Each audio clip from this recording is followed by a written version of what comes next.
Dober večer. V Tarči o bitki za upokojence za najštevilčnejše slovensko volilno telo. Po dvigu minimalne plače za 100 evrov, kar je več od obljube v koalicijski pogodbi, so bistveno več zahtevali tudi upokojenci, saj so se kruh, mleko, energenti in druge dobrine zanje podražile enako kot za vse druge državljane. Stiske starejših skrbijo tudi čedalje več družbenih gibanj. Nekdanji poslanec SDS-a Pavel Rupar je po množičnem shodu ustanovil inštitut 1. oktober in napovedal nov protest. Kampanjo za upokojence je začel tudi inštitut 8. marec.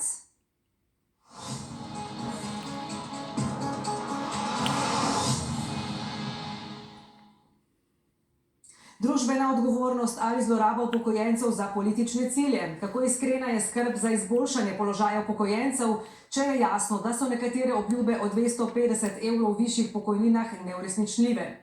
In za čigavo dobrobit skrbijo upokojenska društva, za najnižje ali najvišje pokojnine? Žan Dolajš. Več tisočglava množica se je na prvi dan meseca zbrala pred parlamentom. V zraku so bile slovenske zastave in sporočila: zahtevamo dostojne pokojnine, hočemo zaslužene pokojnine. Pa tudi za upokojence, dol z golobizmom, naj živi Janez Janša, slovenski ljudski junak. Shod je organiziral Pavel Rupar, večkrat pravnomočno obsojeni nekdanji župan Tržiča in nekdanji poslanec SDS-a, ki pa politično ozadje shoda zanika. Za mano ni nobene stranke, za mano so ljudje, ki so začutili, da se je končno nekdo zanje potegnil, da je dvignil glas. Ljudi so sicer na družbenih omrežjih na shod vabili profili lokalnih odsekov stranke SDS. Profil SDS Makole je takole objavil vozni red vlakov na dan protesta. Zahteve Ruparjeve iniciative Glas upokojencev niso skromne. Med drugim izdatna povišanja pokojnin, pa še 13. in celo 14. pokojnina. Po ocenah direktorja Spiza bi to letno zneslo kar 2 milijardi evrov. Za primerjavo, to sta 2 letna proračuna obrambnega ministrstva. Kljub nerealnim zahtevam pa ostaja dejstvo, da se socialni položaj upokojencev pri nas vztrajno slabša. In seveda zdaj se je pokazalo, da ni nobenega, ki bi sploh glas dvignil za upokojence, in je to zdaj ratov tak ribnik, kjer poskušajo razni politikanti z nekimi ambicijami, da bi dobili te glasove in podporo, organizirati eni na ulici, enkrat po drugače. Pavel Rupar je shod organiziral v okviru civilne iniciative Glas upokojencev. Iniciativa pa je ta teden ustanovila še društvo Inštitut 1. oktober. V ožjem krogu društva najdemo poleg Ruparja simpatizerje desnih političnih strank. Borisa Klepeja, ki je bil poslanski kandidat Slovenske nacionalne stranke, v začetku lanskega leta pa je na spletu objavil svojo fotografijo, opremljeno z logotipom stranke SDS. Andrej Peterle je kandidiral na lokalnih listah Nove Slovenije. Glas upokojencev, Inštitut 1. oktober. Jasno je, da želi desni pol civilne družbe z imeni in metodami posnemati gibanja levo od sredine, ki so se upirala zadnji Janševi vladi in pripravila teren za visoko zmago gibanja Svoboda. Lahko to zdaj prinese tako učinek recimo tej drugi strani? Da tega učinka nekako ne bo. To, kar pa se dosega, je diskreditacija tovrstnih ravnanj leve sredine. Množična udeležba na upokojenskem protestu pa je zdaj iz spanca prebudila tudi leve politične organizacije, meni politolog Igor Lukšič. Ta teden je inštitut 8. marec napovedal akcijo zbiranja pričevanj ranljivih upokojencev. In kasneje bomo od oblasti zahtevali sistemske ukrepe. Kar pa bo seveda precej težji zalogaj od zbiranja anonimnih pričevanj. Poskuša ta leva sredina na isti ravni odreagirati, se pravi, da bi neka nevladna organizacija poskušala mobilizirati ta del volilnega telesa, kar pa bo gotovo premalo, ker tega je res za realni problem. Tle položaj upokojencev se je poslabšal. Po velikodušnih povišnicah nekaterim skupinam v javnem sektorju se upokojenci zdaj čutijo zapostavljene. Minimalna plača, da se dvigne za 13%, plača v javnem sektorju za 9,2%, z aprilsko zvišanjem pokojnine pa za 4,9%. Zdaj, jaz tega ne znam si razložiti kot enaka merila, mogoče bi mi kdo drug to vedel povedati. Vsak Slovenec in Slovenka, vsaka državljanka, državljan Republike Slovenije, ki ima 40 let delovne dobe, 35 let delovne dobe, bi moral imeti najmanj 1000 evrov pokojnine. Dolga leta sta se kot varuha upokojencev in njihovih interesov predstavljala stranka Desus in njen dolgoletni predsednik, karierni politik Karel Erjavec. Nato je zvestobo upokojencem ponudila še Alenka Bratušek. Vsi dobro veste, da smo v stranki SAB veliki borci za upokojence in tako bo ostalo tudi naprej. Upokojencev v Sloveniji nas je okoli 630 tisoč, ne? Se pravi, to je 630 tisoč glasov, ne? In zdaj oceno si lahko Desus in stranka Alenke Bratušek pač pripišejo sami, ne? Saj so jim upokojenci dali jasno povedati, koliko so zadovoljni bili z njihovim delom, s tem, da so pač izpadli iz parlamenta. Več kot očitno se je zdaj začela nova tekma za naklonjenost številčne upokojenske populacije. Zanimivo, 2 dni pred našo oddajo so iz Gibanja Svoboda sporočili, da stranka ustanavlja seniorsko sekcijo. Pojavljajo se ugibanja, da bi se lahko največji vladni stranki zdaj priključili še ostanki Desusa. Politike zanimajo upokojenci samo pred volitvami. Torej, rajši vidijo, da jih ni, da ne pridejo lobirati, odrivajo starejše in zelo, zelo težko namenjajo kaj denarja. Tako Mateja Kožuh-Novak, nekdanja predsednica ZDUS-a, do katerega so danes kritični tudi mnogi upokojenci. Tudi Kajtimir Kunc, upokojenec in pobudnik iniciative Za upokojence gre. Ko smo zbrali 15 tisoč podpisov, ki smo jih izročili takratnemu predsedniku vlade Šarcu in predsedniku državnega zbora Židanu, in takrat je ZDUS sklical izredno sejo, na kateri so sprejeli sklep, da pač naše peticije ne podpirajo. V Zvezi upokojenskih društev so se v zadnjih letih pojavile tudi notranje razprtije. Aktualnemu predsedniku ZDUS-a Janezu Sušniku se je očitalo samovoljo, politikantstvo in avtoritarnost. Sušnik se je ostro odzval tudi na pobude Pavla Ruparja. Pavle Rupar, ne smeš tako ocenjevati. Ti si obul tokrat prevelike škorne.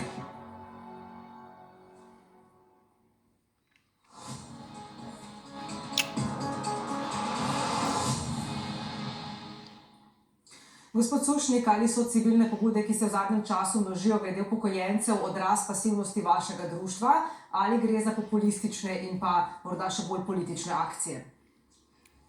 ZDUS ni kot Zveza upokojencev Republike Slovenije ni pasivna pri svoji dejavnosti.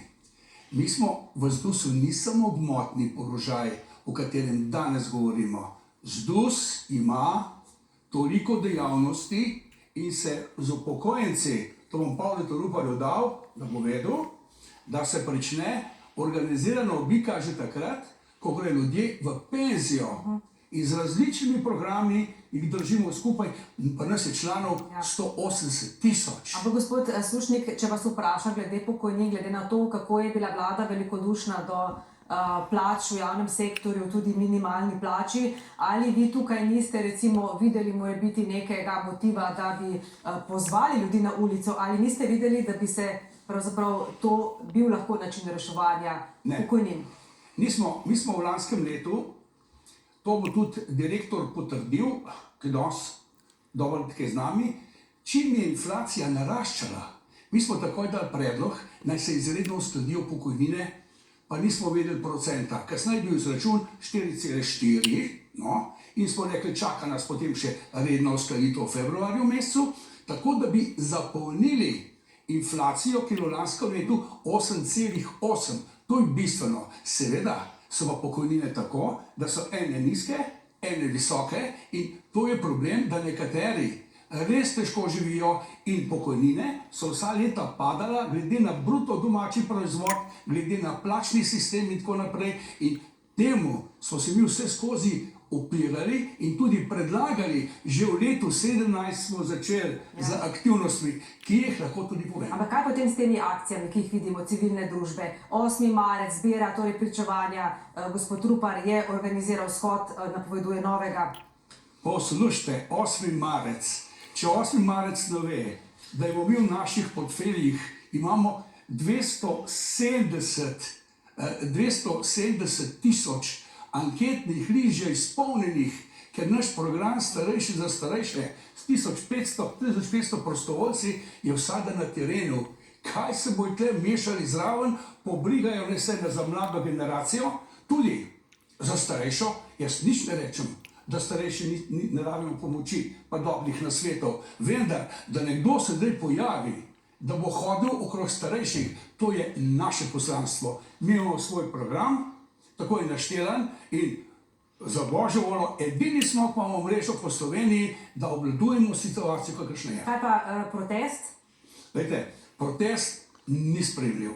Jaz sam osebno, da bi šel na ulico, mislim, da smo upokojenci spoštovanja vredni, da nas mora vsaka vlada, ne glede, kjer je bila, jaz sem bil pri 4 vladah, spoštovati.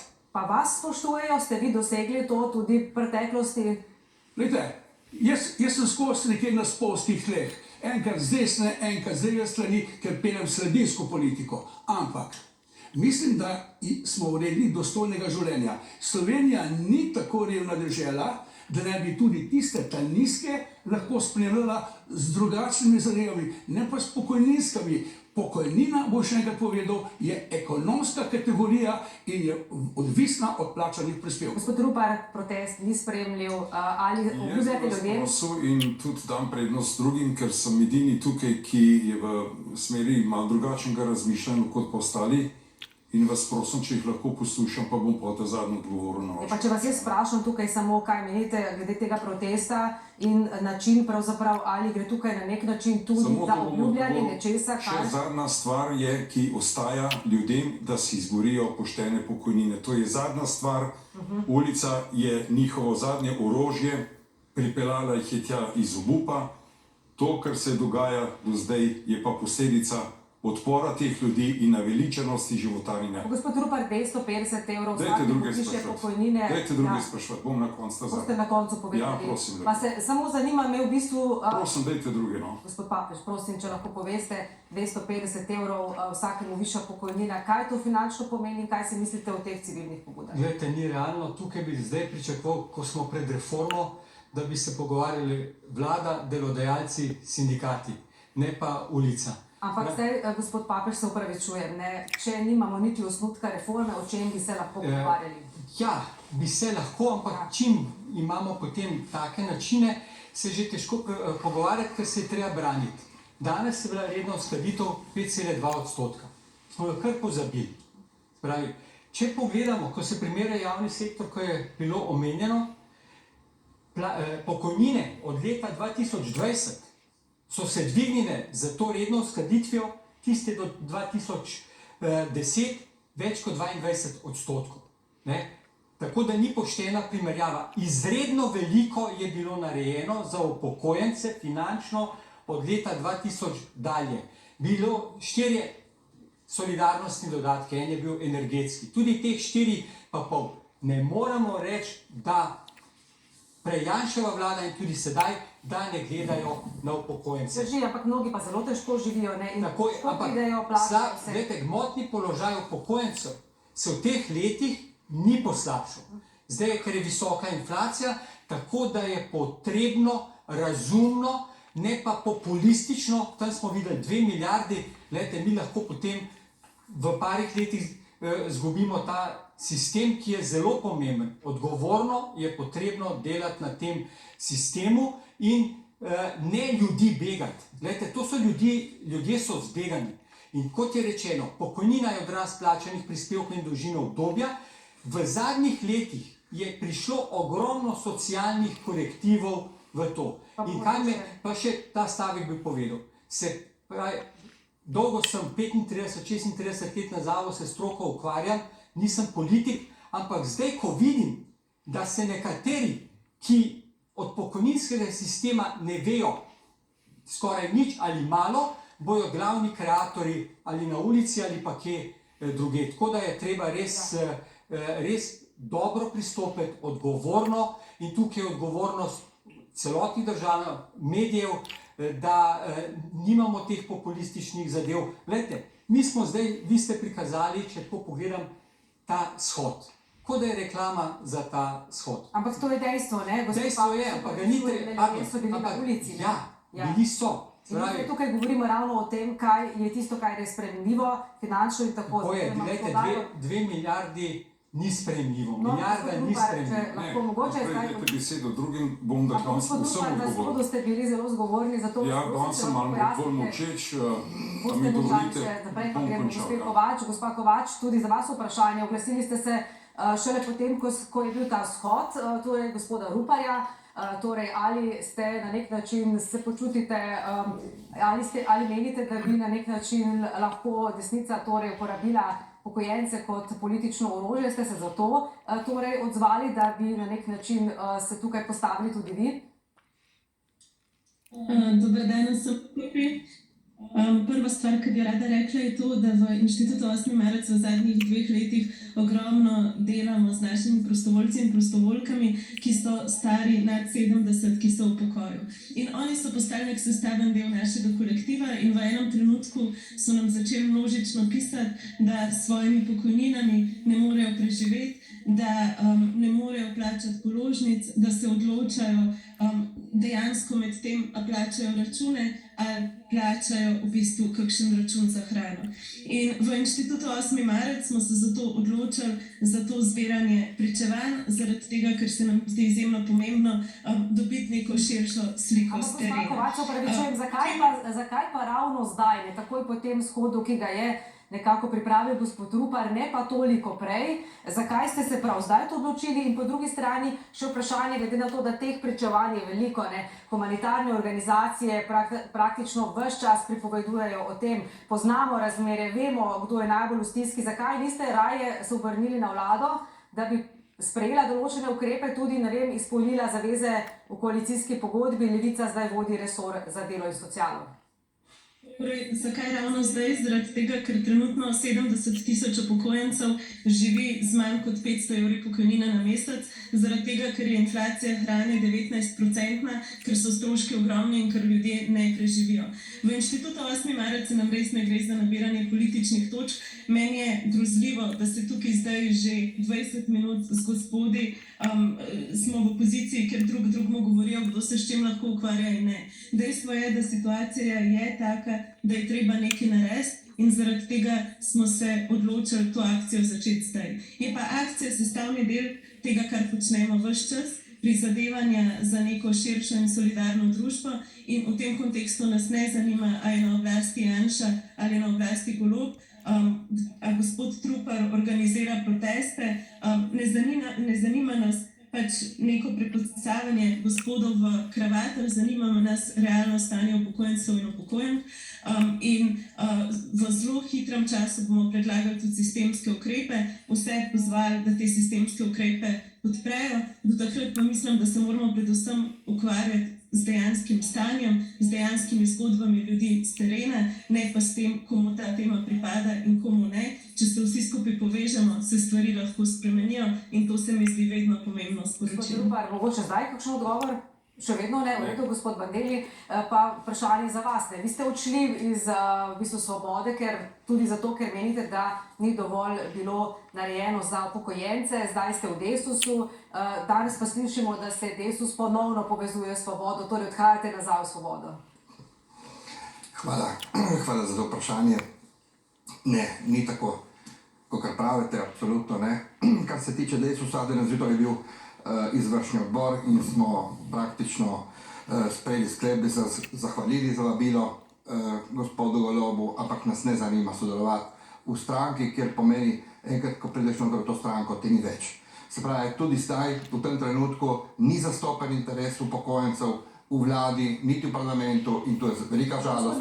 Gospod Bandelli, pogledajte, izvršilni odbor Desusa je dejal, da vsebinsko je program Svobode popolnoma sprejemljiv, da tudi glede pokojnin in socialnih problemov, se pravi, na nek način pomeni to neko partnerstvo. Nihče ni rekel, da ne bomo sodelovali. To sigurno. Sodelovanje je drugo.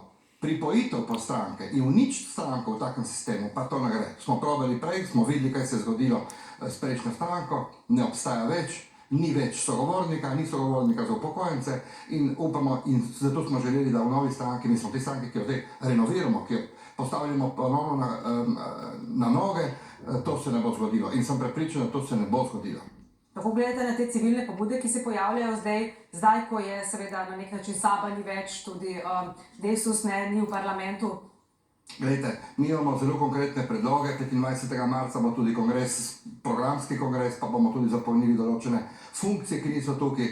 Ti shodi so popolnoma nepotrebni, shod je zadnja zadeva, ki lahko pride na vrsto. Mi moramo prvo razumeti, da moramo imeti dialog, dogovor prvo in pol na koncu pride lahko shod. Shod je zdaj čisti natek, to je izigravanje, blefiranje, bi rekel tukaj, tudi igra v ozadju, normalna, ker če ste videli same transparente, bi rekel, te sporočila, ki so bile na samem, niso imeli blage veze z protestom, niso imeli blaga veze z upokojenci.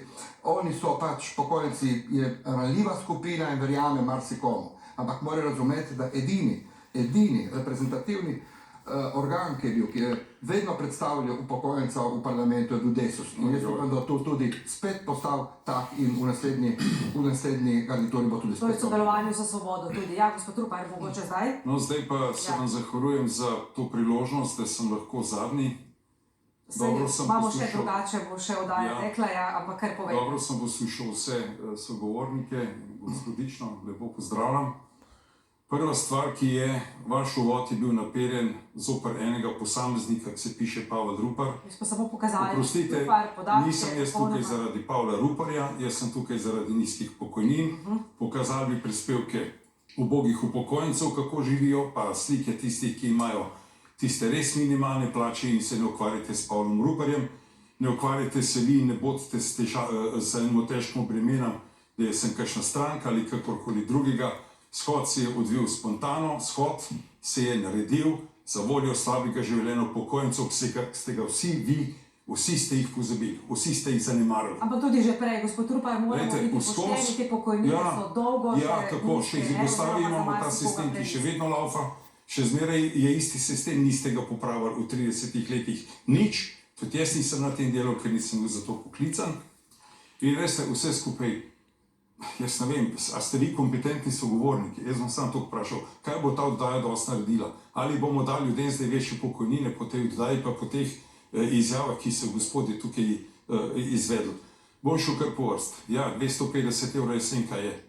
Je ogromno za proračun, ampak dosti ste sprejeli mizerno 5,2% za pokojnine usklajevanja. Koliko je pri najnižji pokojnini? To evrov 12. Za januarjem 24. Koliko je pri gospodu Šušniku? 450-500 €. Grem naprej. Ja, lej, sam ste rekel, koliko imate pokojnino, na to sem 5% dal gor in smo tukaj. Pa januar, pa februar, pa smo. Vi ne razumete revežev. Ti ljudje ne razumejo, kaj so upokojenci s 680 €, kaj šele tisti, ki jih imajo manj. Jih ne razumejo, ker veste, jih ne morejo razumeti. Niti kontakta z njimi nimajo. Zato zdaj zbirajo papirčke, listke, da se bodo dopisovali, meni je težko, meni je lahko in potem bodo šli v akcijo. Jaz pozdravljam vsako stvar, ki je v korist, da se pokojnine zvišajo. Samo še eno zadevo. 330 milijonov bo ta poračun zdaj veljal. Delite ga s 600 000 upokojenci, to je vsak upokojenc 500 € na mesec več. Vsak upokojenc. Zdaj boste rekli, jaz sem pa veliko več vlagal, vi niste nič vlagal, noben je nič vlagal, ker smo do 98% ljudi ne ve, pa je bruto plača, ne ve. 250 € niste prebrali do konca. To je naš predlog za tretji od 4 stebrov. Je denar, ki ga bi mogel vsak od države dobiti takoj, ko pristopi prak v upokojitev. Ampak dajmo kar takoj vprašati, gospod Sušnik, gospod Pavleš. Čakajte, če zdaj pa res bom pa prosil, če zaključimo. No, dajte, potem pa bomo še, se boste še imeli možnost govoriti. Čist enostavno. Toliko ste, bom šel pa zdaj po vrst. Gospodu Papižu sem povedal, kje so realne možnosti. Realno je 13. božičnica, realna.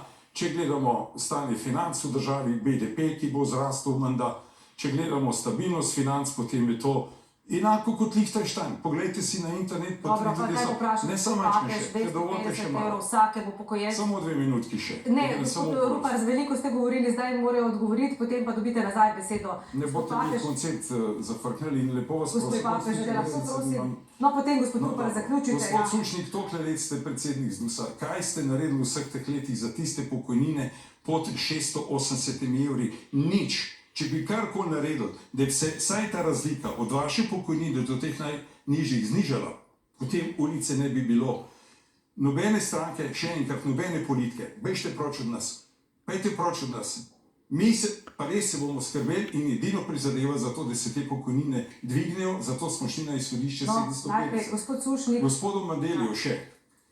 Marko, kaj delaš danes tukaj, jaz ne vem. Nisi nič. Nisi ne predsednik Desusa, nisi ne nič, iskalec službe, to je že mislim, da je to 8., 9. stranka. O čem se mi s tabo pogovarjamo? O ničemer. Razen, da si prišel floskoli govoriti, da za vano stoji nek plakat, živo Janice. Je pisalo tudi, Golob je naš predsednik. Je pisalo tudi, da so bili drugi poslanci državnega zbora. Hvala, prosim, če zdaj Nisem še lahko končal. odgovorijo. Ja, vem, ampak boste lahko potem kasneje. Ja, jaz moram to. Gospod Rupar je nesramen, se je spet pokazal tisto v svoji luči, tisto, kar je, od vedno, kar je bil. Mene žalo tudi na internetu, vedno skozi, tukaj nisem blokiral. Jaz ne vem, s kakšnim obrazom se pa on pokaže tukaj kot kriminalna dejanja, 4-krat obtoženi, obsojen, vse, kar je bilo. Gospodiča, jaz se upravičujem, ta družba kaj vidite tu? Ni vredno moje Kako lahko vi sploh ne znate, ovo ne vredno najbolj ranljivih skupin, ki so upokojenci. Gospod Bandeli, samo malo gremo, gospod Sušnik, če lahko vi pojasnite. Samo dovolite, zakaj sem jaz tukaj. Ni res, Marko Bandeli ni spremenil 8 strank. Marko Bandeli je bil samo v eni stranki. In to je bila SAB. Ker se je razdelila in pa sem prišel del. Zelo enostavno. Gremo zdaj na temo, gremo na pokojence. Gospod Sušnik, prosim, kaj je dostojna pokojnina? Jaz bi vas vprašala, poglejte, imamo podatke, skratka, po tej uskladitvi, ki se je bila danes dorečena, bo najnižja zagotovljena pokojnina 687 evrov, skratka, ob izpolnjenih vseh pogojih, kar je manj, kot je bila obljuba v koalicijski pogodbi, ta je bila 700 evrov, najmanj 700 evrov. Zdaj prag revščine po zadnjih podatkih znaša 827 evrov in če bi dosledno upoštevali koalicijsko pogodbo, ki govori, da mora biti pokojnina 10% nad pragom tveganja revščine, bi ta morala znašati 910 evrov. Gospod Sušnik, kaj je to zdaj? Ali so politiki pozabili na leto 2017? Gospod direktor mi je pričal, da smo šli z sramotnih 442 evrov za 40-letno delo brez dokupa, predlagali ministrici takratni, da je to na 500. Oni imajo danes, koliko ste danes zaključili, 687. Ista skupina. To se pravi, vse skozi smo negovali, da je treba pokojnine do praga revščine za tiste, ki so delali 40 let, tudi spraviti na nek način postopoma. Ampak 140 evrov so pod pragom revščine danes, ne, ti ljudje? Še vedno, glede, hitrejš, ta inflacija je svoje povzročila. Glede, in tisto, kar smo mi povzročili, danes je bilo po sistemskem zakonu usklajevanje, po sistemskem. Mi smo tudi predlagali izredno usklajevanje, ker bi pa ponovno omogočilo nekoliko boljši položaj upokojencev, ali bo to vlada potrdila, ali ne bo, to je pa druga zadeva. Vlada ima različne vzvode, tudi lahko draginjske dodatke spelje, če hoče. Ali pa mi smo predlagali tudi to, da bi tisti revni, se moramo vprašati, tisti, ki so delali 20 let, zakaj imajo tako nizko delovno dobo, gospod Rupar je med njimi. Zakaj? Zakaj je moja pokojnina? Če bi on poznal pokojninski sistem, pa bi vedel, kaj je najnižja pokojnina, pa da je najvišja krat 4, potem ne bi mogel govoriti o moji številki, moje pokojnine. Skozi bi to vržel naprej za mojih 42,5 let delovne dobe. Jaz sem ponosen, da sem danes še zdrav, pa da sem toliko časa delal. Pa vas lahko vprašam zdaj, kakšna je ta vaša pokojnina, če smo že transparentni, ali so to pravi podatki, ki jih je gospod Rupar omenjal? Dajte nomirati, kje pa? Kje pa? Krat 4 je najvišja pokojnina. Najvišja. Potem množiti, da je ta številka, krat 4 najvišja pokojnina, a ne? Izjeme so, Ti podatki so samo malo, da še izjeme, izjeme so pa tiste, so tudi 3, so pa redke izjeme. To so posebni ljudje za posebne zasluge in tako naprej. Gospod Papež to bolj ve, jaz pa tudi vem, teh je pa zelo malo. No, imamo ta podatek, namreč recimo decembra lani je bila najvišja pokojnina 3500 evrov, ampak to je bilo za osebo, ki je imela 57 let delovne dobe, medtem ko je bila najvišja pokojnina za 40 let pokojninske dobe pri moškem 2500 evrov. To je nekje potem verjetno so vaše številke, če prav razumem. Niti ne dosegajo, sploh ne dosegajo tam. Aha, gospod Lapeš, ja, prosim. Sploh ne. Ne vem, koliko ima gospod Sušnik, ampak ima manj kot 2500, zato ker takrat je bil tudi odmerni odstotek mal drugačen, tako da tisto 4000 je bilo za šalo rečeno, čeprav boljše, ker ljudje poslušajo. Noben, kot vidimo, najvišja 3500 evrov. Zdaj pa še, ko je gospod Rupert 330 milijonov,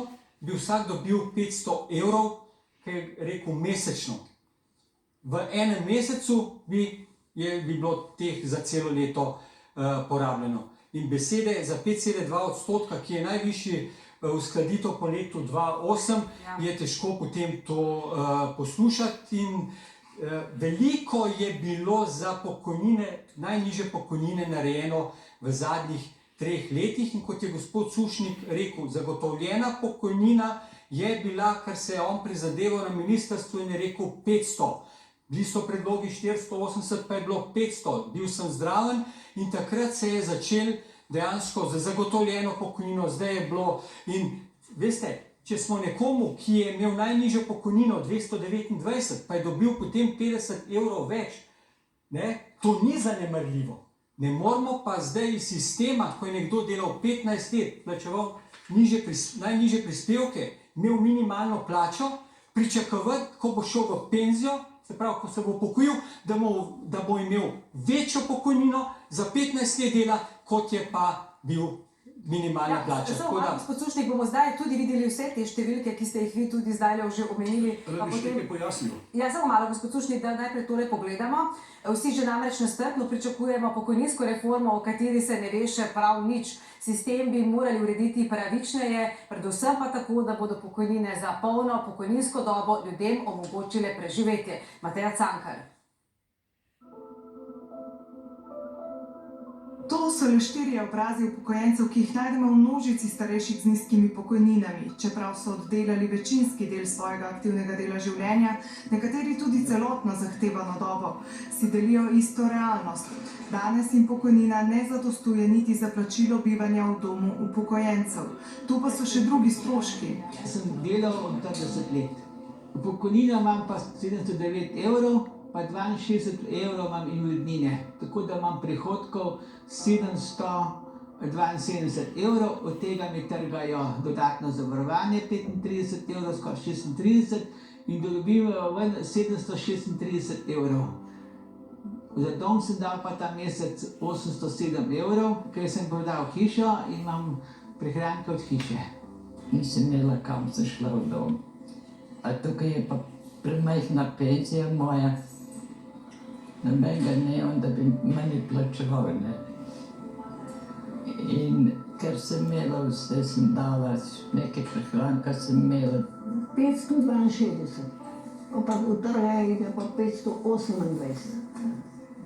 To bi dobila, ampak plačati moram pa tle čez 600, pa se vse sama rihtam. Po 35 letih vam tole pokažem čist 433 evrov pa 36 centov. Že leta in politični odločevalci obljubljajo dostojne pokojnine, a realnost je ta, da skoraj polovica, okoli 200 tisoč prejemnikov starostnih pokojnin, ne prejema pokojnine nad pragom tveganja revščine, ki je na novo izračunan na 827 evrov.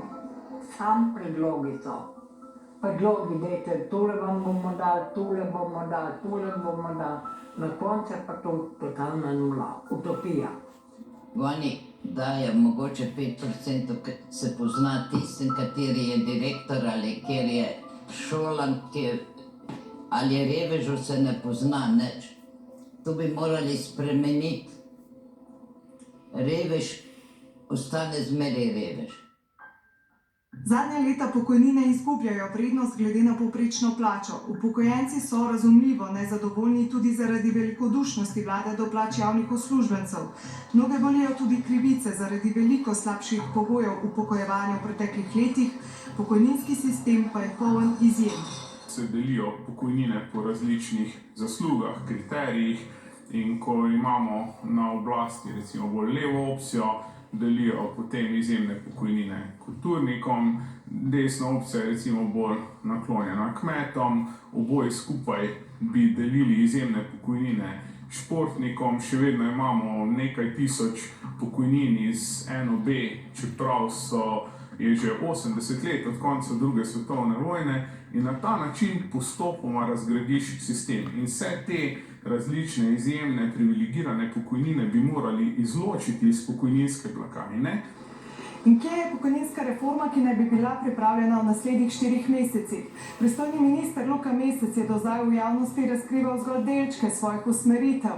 Z ministrstva pa konkretnega dokumenta nismo prejeli, saj da je šele v fazi priprave. Enako ne projekcij, ki bodo podlaga za spremembe. Minister je v javnosti med drugim omenjal zniževanje razmerja med najnižjo in najvišjo pokojnino, ki je zdaj postavljena pri 1:4. To pa, opozarjajo ekonomisti, pomeni demotivacijo pri vplačevanju v pokojninski sistem. Če bojo povzročili uravnilovko, se bodo pač mlada in srednja generacija izogibala plačilo prispevkov, ker enostavno bodo ugotovili, da višina pokojnine sploh ni več povezana z višino plačanih prispevkov in delovno dobo, ampak kot nečesa drugega. Tudi drugi ekonomisti, s katerimi smo govorili, namere ministrstva podcenjujejo kot shizofrene in nekonsistentne. Tako deluje tudi predlog o zviševanju starosti ob upokojevanju. Še pred dnevi za ministra nemogoč, zdaj na njegovem ministrstvu pravijo, da bo na mizi, a kot zadnji. Vlada pa je, kar se tiče vseh reform, ne le pokojninske, konsistentna v enem. Nič ni govora o denarju. Ta vlada se je tega lotila, ima tudi političen mandat, da to lahko naredi, tako da mislim, to je absolutno zelo pozitivno. Po drugi strani je pa res ta nabor teh reform, ki se jih loteva, zelo širok. In čutek, ki ga imam jaz, je, da se delajo te reforme zelo, kako bi človek rekel, parcialno, brez da bi imel človek neko veliko sliko, ki je pa saj za javne finance nujno potrebna. Tako da jaz vsaj to, kakor spremljam, koliko je možno spremljati, te javno-finančne, makroekonomske slike ni, ali pa saj ni videti. Pričakoval bi, da bi, če drug ne, saj minister za finance to daj nam javno kaj predstavil. Javno-finančna slika v diskusijah o teh reformah bi morala biti zelo prisotna. Tukaj imaš pa občutek, s financami bomo delali pol na koncu.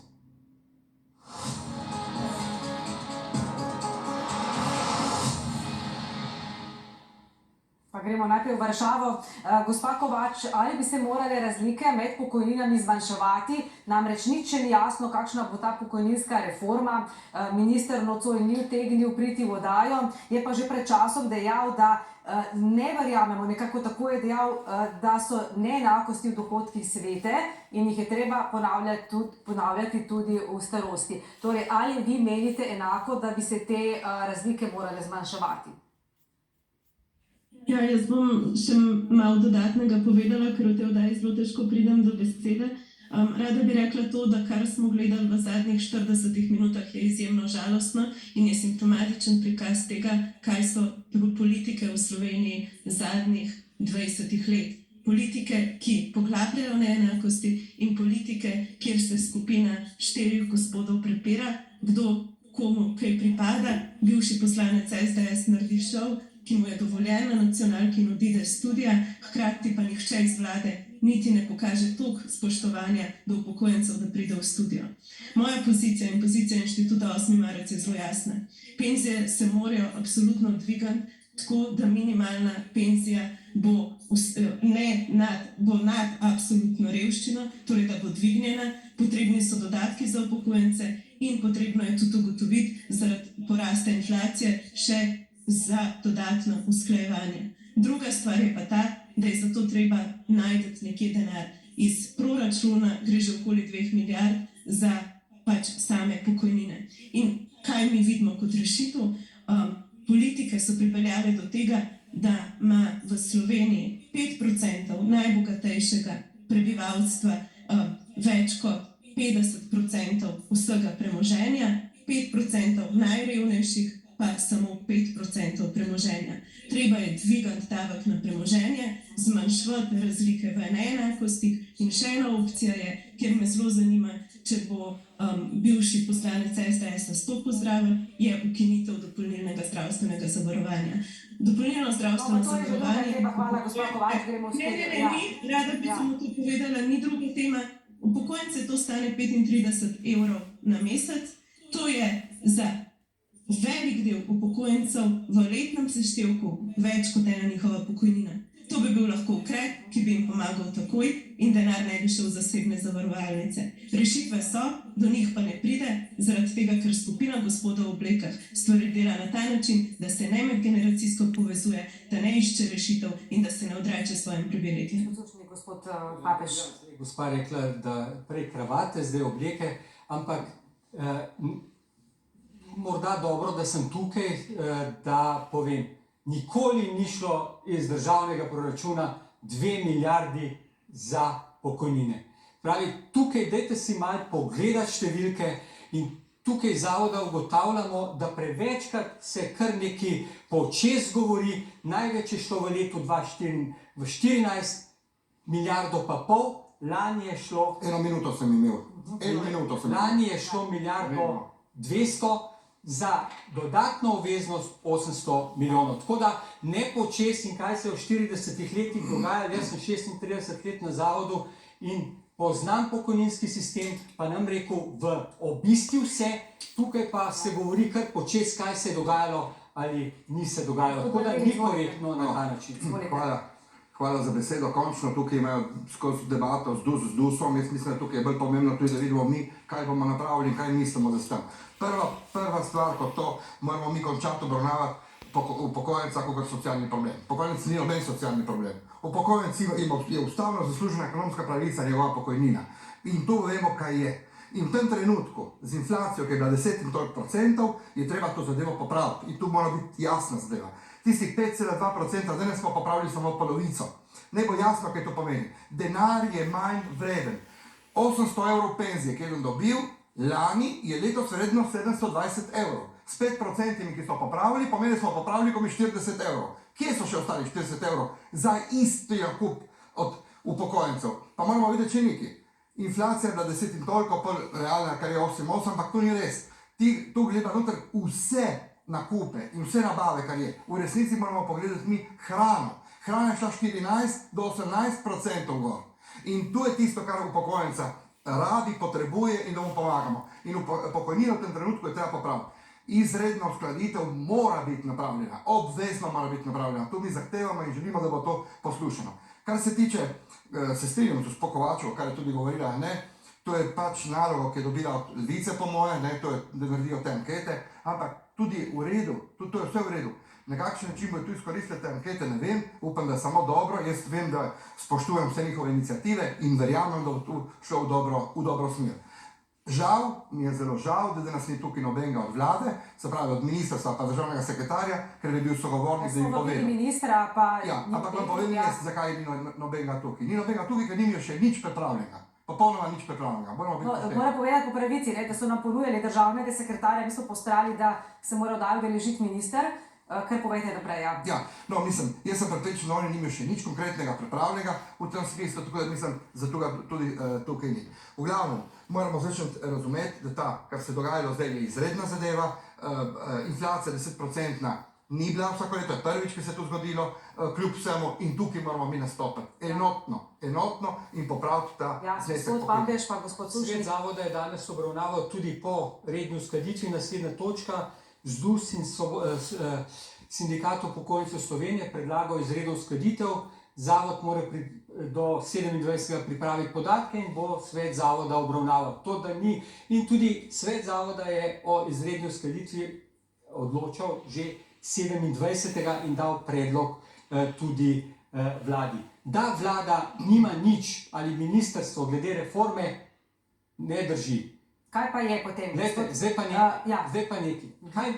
je treba celovito predstaviti in so urnik povedali, kdaj bojo predstavili, ne pa parcialno te rešitve. Mogoče je bilo malo nerodno, ker so izjavili, da bi 1:3 bilo znižanje, se pravi uravnilovko, da gremo pokojnine, to ni v redu. Ja, ampak kaj, potem imajo še drugačno rešitev, gospod Papež? Imamo belo knjigo, imamo že dogovor med socialnimi partnerji iz 2017, kjer je dobra podlaga. Se pravi, tukaj ni umetnost, o čem se bojo zdaj pogovarjati, da bo kar nekaj novega prišlo. Ja, samo pa čujem, gospod Dvig Papež. starostne meje se bo potrebno pogovarjati, dvig dobe, se pravi dela, obdobje za izračun pokojninske osnove, tudi glede usklajevanja pokojnin, potrebna je reforma invalidskega zavarovanja. Tukaj ni skrivnosti, samo je treba paziti, zdaj smo se orientirali na ulico, na civilno iniciativo, ki se ne spozna določeni, toliko v to, dajmo vladi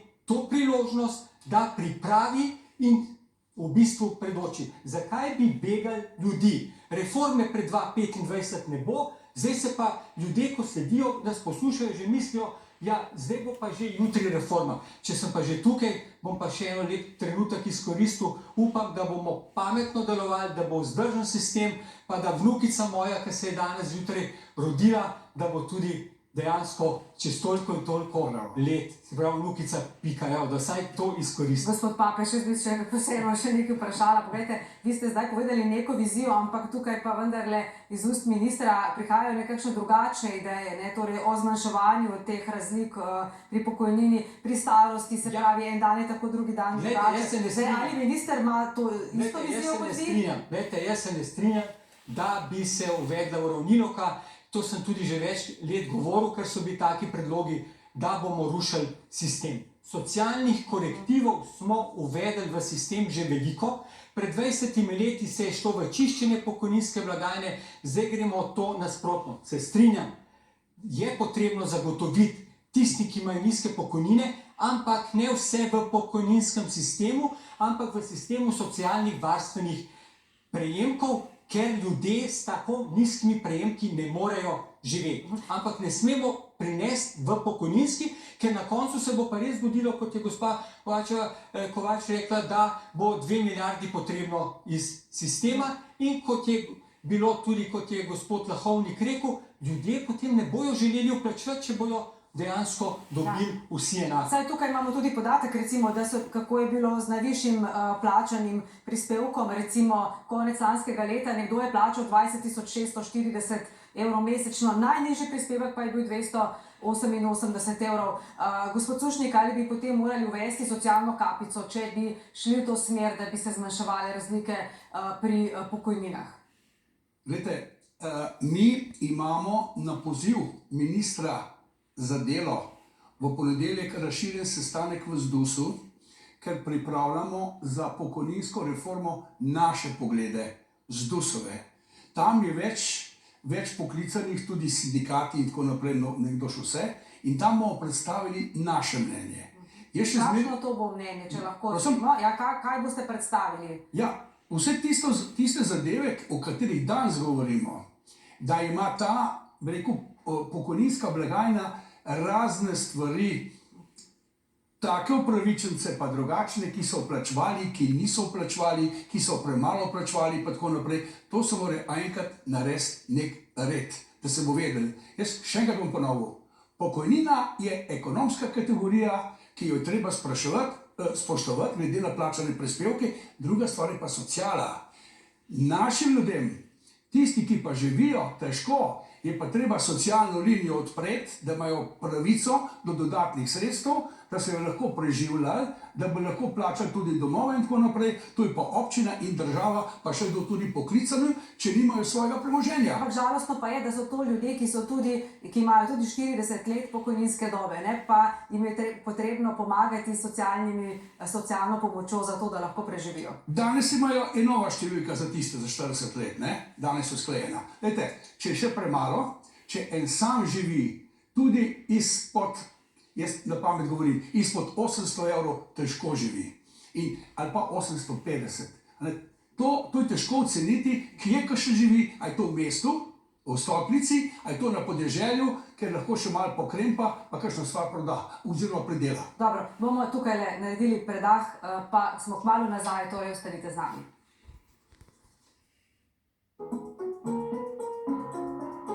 Gospa Kovač, mogoče najprej vprašanje za vas, torej kaj je zdaj tista dostojna pokojnina, prag revščine, kakšna bi morala biti? Ja, pokojnina bi absolutno mogla presegati prag revščine. Mi bomo pa, tako kot sem rekla, zdaj ravno med oglasi, se povabili na sestankih vsem deležnikom, govorili z njimi in oblikovali konstruktiven predlog. Upokojenci in upokojenke se pač počutijo nevidne, neslišane in najmanj, kar lahko za njih naredimo, je, da stopimo skupaj in da se za njih jasno postavimo. Hkrati bi pa rekla tudi to, da mislim, da bo potrebno dajati tudi, tako kot je dejala pretekla vlada, dodatke upokojencem in še enkrat bi rada opozorila, da bi minister danes bi moral tukaj stati. Gospod Bandelli?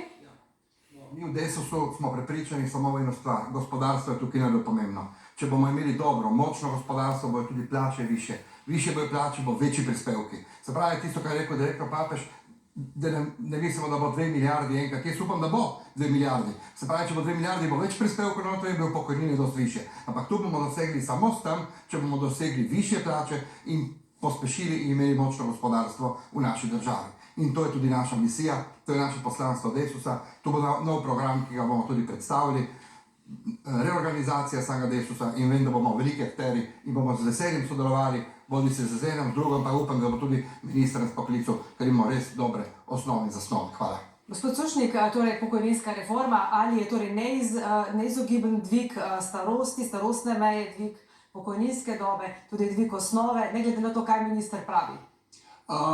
Nismo to še v ZDUS-u, pogovarjamo se, nismo še do konca dorekli, vendar pa moram to reči. V ZDUS-u se točno zavedamo, da so pokojnine zelo problematične, da ljudje dobijo premalo denarja, da bi normalno preživeli. In mi bomo v bodoči pokojninski reformi predlagali, da je eno je pokojninski sistem, pokojninska blagajna, druga je pa socialna in obe bi pokrila tudi tiste najrevnejše, da bo lahko normalno živeli. Vztrajate, gospod Papež, tudi pri tem, da se pokojnine usklajujejo v odstotkih in ne v nominalnih zneskih? Absolutno. Ker namreč seveda rušenje sistema, tega ne bi bilo. Se strinjam z gospodom Bandeljem, gospodarstvo je tisti temelj, in tako za zaposlitve in za prihodke. In če bo gospodarstvo dobro, ne bo treba iz proračuna 2 milijardi, ampak rečemo zdaj, ki jih je 800 milijonov. Ampak v odstotkih usklajevanja seveda pomeni tudi to, da tisti z najvišjimi pokojninami dobijo dodatnih 100 evrov, nekdo drug pa... Ko ste pa prikazali, koliko nekdo je plačal na mesec, pa primerjava je pa bistvena večja razlika, kot je pa potem pokojnina, ki ima najnižjo pokojninsko osnovo in najvišjo te socialne korektive. Prav neizbežno razpravljanje tudi o podaljševanju pokojninske dobe.